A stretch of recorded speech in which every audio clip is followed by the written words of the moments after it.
పవన్ కళ్యాణ్తో చాలా కాలం సహజీవనం చేసి ఆ తర్వాత పెళ్లి కూడా చేసుకుని ఆయనకు అనూహ్యంగా దూరమైంది రేణు దేశాయ్.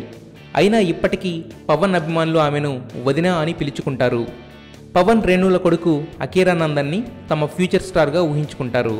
పవన్ రేణుల బంధం గురించి ఇన్నాళ్లు చాలామంది రకరకాల ఊహాగానాలతో రకరకాల వార్తలు రాసుకొచ్చారు. కానీ అసలు వాస్తవాలను రేణు దేశాయ్ స్పెషల్ ఇంటర్వ్యూ ద్వారా అందిస్తుంది ఐ డ్రీమ్. పూణేలో ఉంటున్న రేణు దేశాయ్ మొట్టమొదటిసారిగా ఎన్నో అన్నోన్ ఫ్యాక్ట్స్ వివరించింది. ఆమె పవన్ కళ్యాణ్ సినిమాలకు చాలా రకాలుగా పనిచేసింది. ముఖ్యంగా ఖుషీలోని ఏ మేరా జహా సాంగ్ని ఆమె ఎడిట్ చేసిందట. కానీ ఎప్పుడూ క్రెడిట్స్ కావాలని అడగలేదట.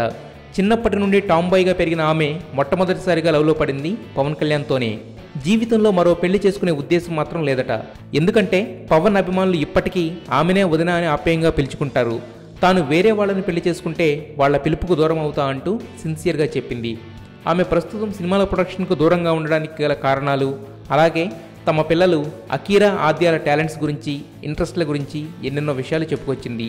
ఇక తను గర్ల్ చైల్డ్గా పుట్టినందుకు తనని ఎలా చూశారో అనే విషయంపై ఆమె వివరిస్తుంటే ఆశ్చర్యం కలగక మానదు.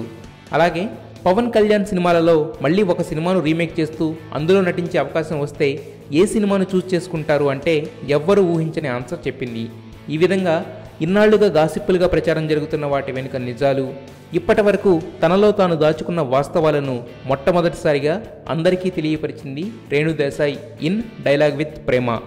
వరల్డ్స్ ఉమెన్ డే సందర్భంగా మార్చి 8 నుండి ఐ డ్రీమ్ మూవీస్లో అందుబాటులో ఉంటుంది ఈ interview. Don't miss to watch. Seethalu, ఆ బెడ్ పైన ఉన్న సారీ ఇవ్వు.